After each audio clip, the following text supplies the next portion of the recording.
Nerys todavía permanecía muy desconcertada con todo lo sucedido, porque no sabía qué debería hacer, ya que había transcurrido una semana desde el incidente con el duque, y como no tenía idea de lo que estaba pasando se preguntó desde cuándo el duque sabía sobre su sonambulismo, si acaso se dio cuenta desde que se conocieron, o desde que la ayudó en la equitación. A Nerys le atormentaba saber qué pasó por la mente del duque verla deambular como un fantasma durante las noches, si acaso el duque llegó a sentir lo mismo que sus padres, un profundo desprecio hacia ella, e inesperadamente Jyn le preguntó si tenía algún malestar porque su tez se veía bastante pálida, pero Nerys respondió con un rotundo no.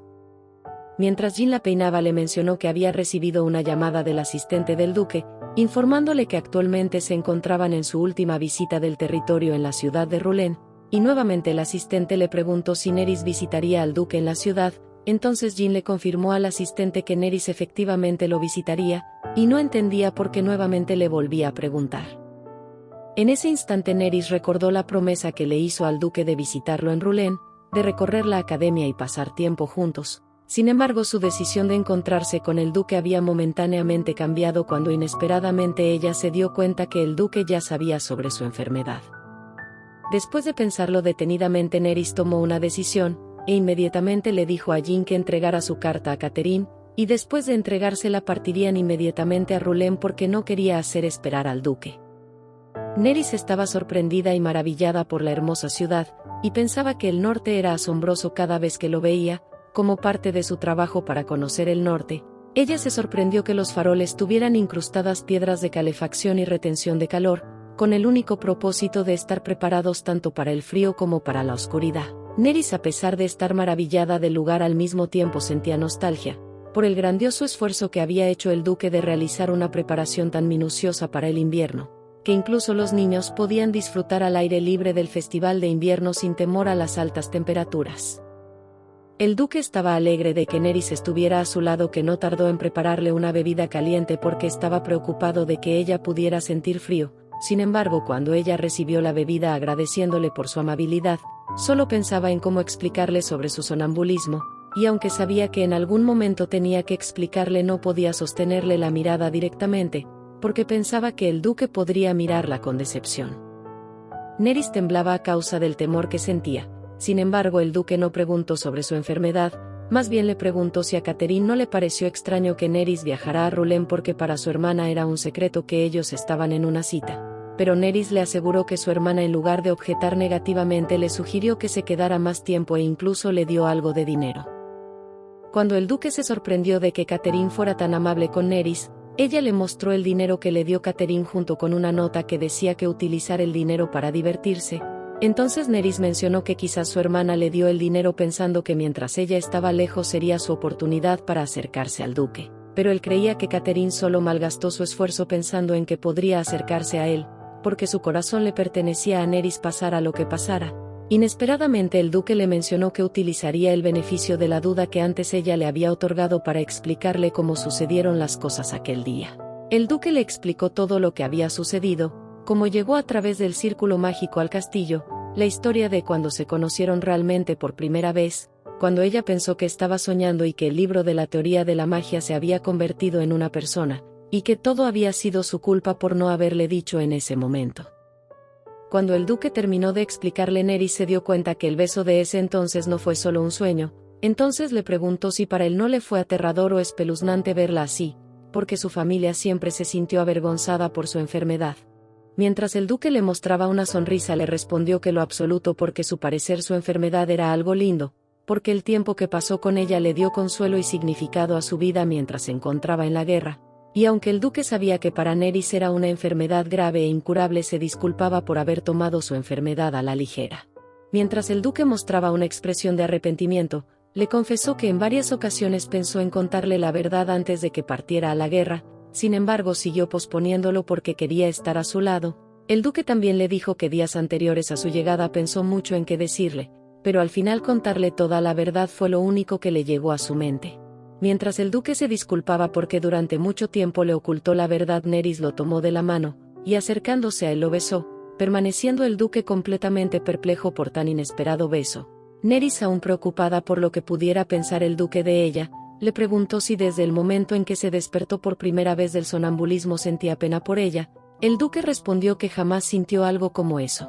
En ese punto de la conversación Nerys mencionó que no tenía la necesidad de ser indulgente con él, y le agradeció por todo ese tiempo haberla cuidado y protegido, porque gracias a él mientras permanecía sonámbula nunca permaneció sola deambulando por los pasillos del castillo.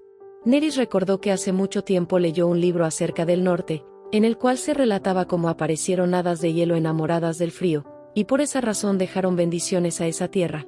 Las hadas sentían especial afición por los enamorados que se conocían en invierno, y se decía que los enamorados fueron bendecidos por la nieve que cayó del cielo, y por esa bendición el amor de los enamorados bendecidos jamás cambiaría. Entonces ella pensó que su amor estaba bendecido.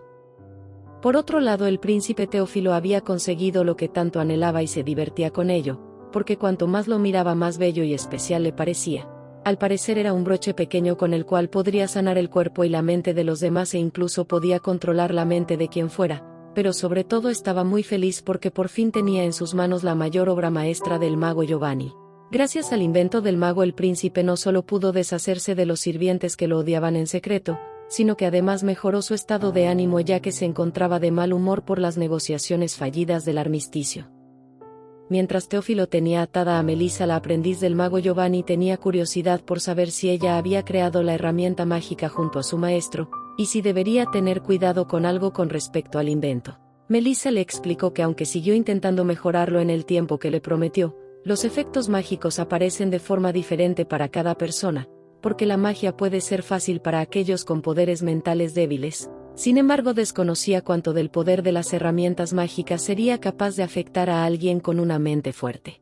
Cuando Teófilo escuchó la advertencia de la chica y mientras se acercaba a ella pensó que debería corroborar sus palabras, porque en el momento en que el maestro Giovanni estaba muriendo ella inmediatamente invocó un hechizo de teletransportación en su hermano para ayudarlo a escapar.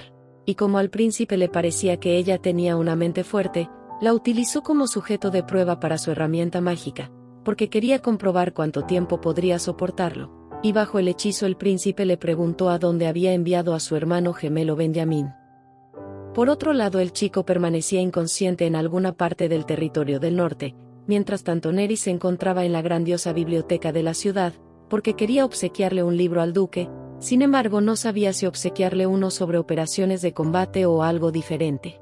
Jin, quien la acompañaba, le sugirió que se tomara algo de tiempo, porque el festival de invierno todavía estaba en pleno esplendor, por lo tanto no había necesidad de que se apresurara, pero para Nerys era muy importante conseguir un buen libro, porque el duque le había obsequiado un libro especialmente para ella. Consecuentemente a su deducción Jin le recordó que aunque es costumbre obsequiar libros a los seres queridos durante el festival de invierno, no tenía por qué angustiarse por algo como eso, porque era normal no saber qué elegir para alguien que no pertenece al norte. Jin también le dijo que como solo ha estado en el norte unos meses, no se precipitara, que pensara bien antes de elegir. Nerys siguió el consejo de su sirvienta de tomarse su tiempo. Entonces Jin le comentó que si llegara a necesitar algo se acercará a la caja, mientras Nerys pensaba que el libro estaría bien, y si podría obsequiarle un libro del reino oriental. Observaba detenidamente la biblioteca. Inesperadamente a Nerys alguien le sugiere cierto libro, y le menciona que el destinatario de ese libro estará muy interesado. Un regalo perfecto para alguien especial. A Nerys le dio gusto verla porque la reconoció, y la adivina se alegró porque ella no olvidó su nombre, pero Nerys no podría olvidarla, porque creía que gracias a ella y a sus consejos había cambiado mucho, porque aprendió a montar a caballo y su fuerza física ha estado mejorando. En la conversación Nerys también le dijo que aunque desafortunadamente no ha aprendido a utilizar la espada debido a algunas circunstancias, definitivamente planeaba hacerlo cuando tuviera la oportunidad. Entonces, mientras la adivina le entregaba el libro, le mencionó que podía aprenderlo lentamente sin ser impaciente, porque ya lo estaba haciendo bastante bien.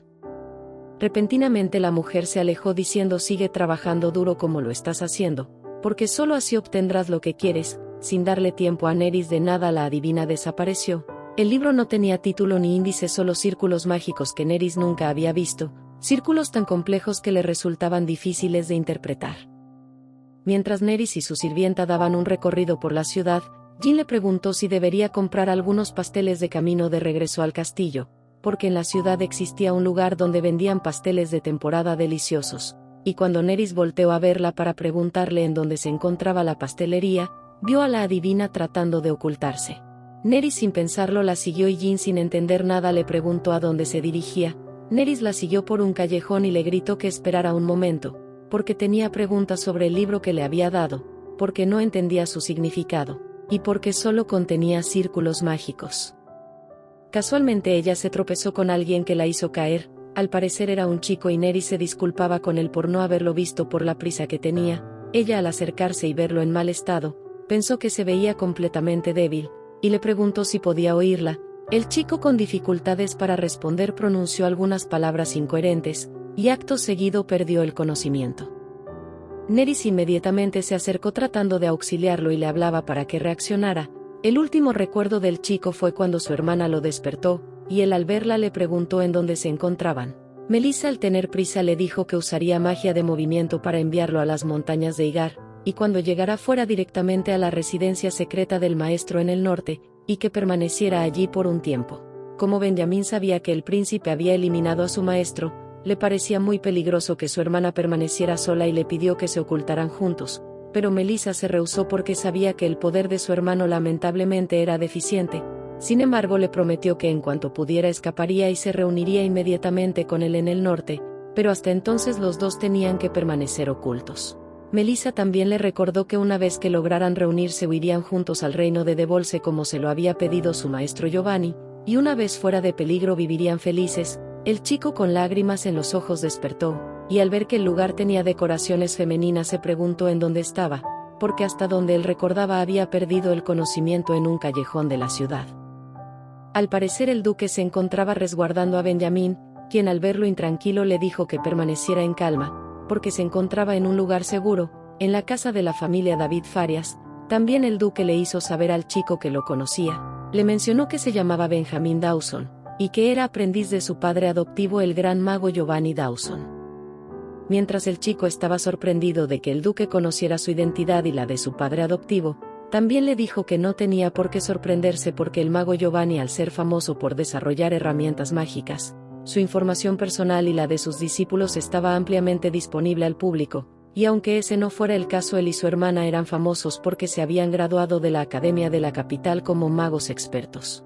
El duque directamente le preguntó si estaba paseando por Rulén y si al mago Giovanni le había sucedido algo. Como el chico no conocía al duque, le respondió que aunque apreciaba que lo ayudara no podía responder a su pregunta, porque realmente no quería decirle sus circunstancias. Aunque el chico no respondiera a sus preguntas, el duque sabía perfectamente que al haber hecho un juramento como mago no podía exteriorizar que la familia imperial lo había hecho trabajar hasta desfallecer. Porque Giovanni, a quien se le otorgó el título de archimago por su magia cultivadora y creación de herramientas mágicas, la reina, quien se preocupaba mucho por su heredero el príncipe, lo presionó para que firmara el juramento del mago, y por lo tanto para un mago un juramento es un contrato inquebrantable. El duque sabía que el mago Giovanni, al haber hecho un juramento, no tenía otra opción que convertirse en esclavo de la familia real, y el hecho de haber encontrado a su discípulo en la ciudad con múltiples heridas en todo su cuerpo era lógico que pensara que había sucedido algo. Como el chico tenía resentimiento, le mencionó al duque que si quería vengarse del príncipe Teófilo le ayudaría. Entonces el duque le preguntó si el príncipe le había hecho algo al mago Giovanni, y acto seguido el duque le presenta a Nerys como su prometida, y le explica que aunque han firmado una carta compromiso aún no lo han hecho público, y a Nerys se lo presentó como Benjamin Dawson, un mago prometedor egresado de la Academia del Norte. Entonces Nerys le preguntó si se encontraba bien. Benjamín respondió que sí, y le agradeció porque gracias a ella logró sobrevivir. Como el duque le había mencionado a Nerys lo esencial de la situación del chico, ella le mostró una tesis que escribió sobre magia, y se lo mostró en caso de que a él le fuera útil. El chico estaba sorprendido por la información que Nerys había recolectado y le preguntó si era un estudiante de magia. Ella le respondió que no, que en unos meses se postularía para el departamento de contabilidad en la academia. Sin embargo, le gustaba mucho la magia. El duque, al ver la expresión de alegría de Nerys, se acercó y susurrando le mencionó que le había prometido que solo a él le mostraría esa expresión, por lo tanto no le agradaba que alguien más pudiera ver su mirada deslumbrante. Nerys no entendía de lo que hablaba el duque porque pensaba que nadie podría malinterpretar las cosas. Benjamín estaba sorprendido por los celos del duque, y como el propósito de Nerys había terminado, se despidió del chico. Una vez que Nerys se fue, el duque le mencionó que debía mantener en secreto que ella era su prometida, y como se la había presentado ya no había necesidad que desconfiara de él, por lo tanto necesitaba saber si el príncipe Teófilo le había hecho algo al mago Giovanni. El chico, algo intimidado, respondió que agradecía la confianza que le había brindado, pero no estaba seguro si realmente el duque llegaría a confiar en él. Los verdaderos motivos del duque para presentar a Nerys ante el chico no fueron porque confiara en él, sino porque buscaba que Benjamín en el futuro la tratara bien, porque al igual que a él, a Nerys le gustaba mucho la magia. Y en ese punto de la conversación el chico le confesó al duque sobre las herramientas mágicas que le brindaron al príncipe Teófilo, y le aseguró que lo ayudaría a luchar contra el príncipe, y en base a la información que Nerys le brindó, el duque le solicitó que creara una herramienta mágica de resistencia contra las herramientas que había creado el mago Giovanni. Mientras Benjamín pensaba en cómo crear dichas herramientas, el duque le comentó que había encontrado una manera de salvar a su hermana, y que esperaba tener éxito con su plan. Transcurrieron unos días y Nerys se encontraba nerviosa, porque asistiría a su entrevista para entrar a la academia. El duque, quien la acompañaba, le mencionó que no estuviera tan nerviosa, y que simplemente pensara en la entrevista como si estuviera teniendo una conversación informal con un profesor. Sin embargo, a Nerys le era imposible sosegarse porque un profesional revisaría su tesis. Al duque le parecía que su investigación era muy buena e innovadora, y aunque sabía que para su prometida no fue fácil escribir una tesis mediante el autoestudio, debía mostrarlo con confianza y orgullo porque realmente era una investigación muy buena, y estaba seguro que el profesor reconocería su talento. Una vez que terminaron la entrevista, Nerys se encontraba tranquila porque todo su esfuerzo y dedicación habían sido reconocidos. El duque estaba feliz por ella, y le preguntó si no existían otras razones para sentirse feliz. Nerys respondió que sí, que se sentía muy bien porque nunca pensó que el profesor la elogiaría tanto por tan solo el título. En ese instante ella recordó todos los elogios que recibió del profesor por su tesis, y lo sorprendente que le pareció al profesor que alguien simplificara fórmulas mágicas tan complejas, y lo mucho que al profesor le gustaría publicar las operaciones mágicas que Nerys había simplificado porque era una gran contribución a la popularización y desarrollo de la magia. El duque estaba realmente feliz por el gran avance de su prometida, y creía que en el futuro más personas reconocerían sus habilidades, y por ese motivo pensaba que Nerys debía caminar siempre segura y confiadamente. En ese momento, mientras ella le agradecía por los ánimos que le dio, hurgaba en su bolsa, y le obsequió el libro que la adivina le dio. El duque, cuando lo observó, se dio cuenta que era un libro de magia, y Nerys le dijo que el libro contenía hechizos de círculos mágicos que ella nunca había visto. Ella también le mencionó al duque que el libro se lo recomendó una adivina y que además le dio buenos consejos, y cuando Nerys mencionó que se lo había obsequiado porque era una persona muy especial para ella, el duque se sorprendió. Y mientras ella tocaba su pecho le mencionó que era el momento adecuado para responder a su pregunta. Entonces Nerys le dijo que aceptaba ser su esposa, y que quería vengarse de su hermana. A Nerys no le importaba que el duque pudiera decepcionarse de ella por querer vengarse de su hermana, pero simplemente no podía perdonarla porque seguía causando discordia entre ellos, y por ese motivo Nerys planeaba vengarse de Catherine por lo que le hizo en el pasado, y le preguntó al duque si aún así la aceptaría. Entonces el duque le recordó lo que una vez le prometió: úsame tantas veces como desees, porque sin importar lo que desees todo lo haré por ti. Entonces ella le agradeció por tan reconfortantes palabras. No obstante, Catherine se encontraba en la cafetería del pueblo Marlock, y escuchaba sobre el festival de invierno que se celebró en la ciudad Rulén, y del grandioso concurso de muñeco de nieve que se presentó. En ese punto de la conversación que las chicas mantenían, Catherine estaba completamente furiosa, porque recordó que estuvo esperando al duque en el castillo, y aunque el mayordomo le aseguró que pronto regresaría, por los periódicos que ella había leído se dio cuenta de que todavía se encontraba en la ciudad de Rulén. Entonces Catherine se dio cuenta que Norman le estuvo mintiendo, y que de nada le sirvió haber preparado una espléndida cena, porque el duque jamás llegaría, y aunque el mayordomo se disculpó por cambiarle constantemente la fecha de regreso del duque, ella ya no creía en sus palabras, por lo que tomó la decisión de visitar la ciudad de Rulén, pero sobre todo porque se acordó que Nerys visitaría la academia en la misma ciudad, y pensó que tal vez podría encontrarse con el duque, por lo tanto no lo permitiría porque consideraba que era su turno de estar a solas con el duque. Catherine estaba dispuesta a permitir que su hermana nuevamente le robara su oportunidad, y cuando se retiraba de la cafetería alguien dijo: parece que tienes mucho en qué pensar, señorita, pero actuar tan apresuradamente solo provocará problemas. Por un momento deja a un lado esa impaciencia. Al parecer la mujer era la adivina que conocía a Nerys, y tenía un interés especial por hablar con Catherine, porque la mujer tenía las respuestas que necesitaba ella. Como Catherine conocía el pasado, se dio cuenta que era Sibila, Una adivina extrañamente buena prediciendo el futuro, y por su vestimenta desgastada y voz agonizante, tenía la seguridad de que se trataba de ella, una mujer de mediana edad experta en magia pero ciega. Gracias por ver mi video, dale me gusta y suscríbete.